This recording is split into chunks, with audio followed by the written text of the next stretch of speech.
Welcome to this video, on which we exposit upon the false dichotomy.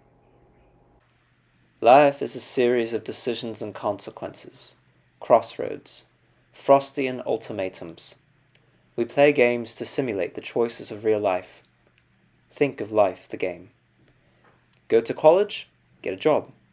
Invest in real estate, lose money in the housing market crash. Go sober, relapse. Cycles of choices and effects, choices designed by society, the zeitgeist, for us to follow. The choices before us are an illusion, a mirage, fueled by phantom particles. They are divots in the sand, impressed by those with secular power. According to Lagrangian mechanics, the universe naturally follows the path of least resistance, or minimized action. But what if we become more active, and dislodge ourselves from the lazy rivers down which we flow?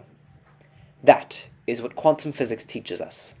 Research in quantum computers has revealed that they have an exponential advantage over modern technology because they break the supposed rules. They don't restrict themselves to the finite, the 0 and 1, the dipole, otherwise known as the false dichotomy.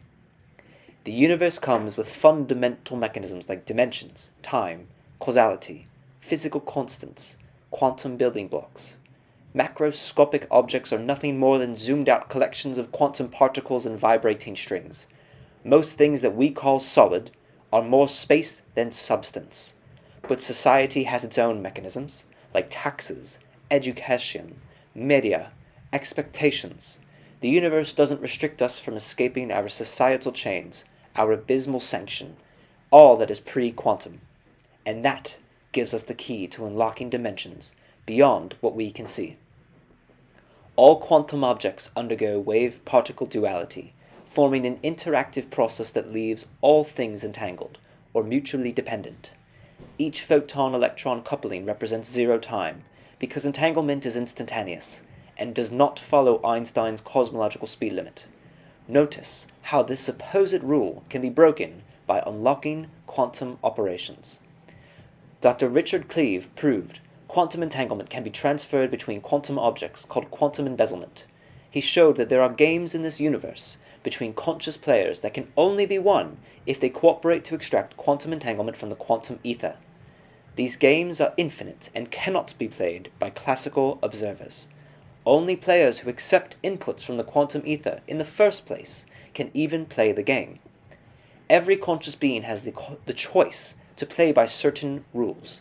Most of Western society chooses secular, classic rules, or axioms, to decide the destiny of their reference frame. But with new axioms, a greater pool of destinies can be unlocked. Eastern Buddhism, Sikhism, Confucianism, and Hinduism each present their own interpretations of the difference between what is seen and what is seeable, what is experienced versus what is experienceable. Eastern spirituality recognizes the exoteric dharma, or the way of higher truths. Quantum is simply the contemporary paradigm, a new way of expressing an old concept known to past generations.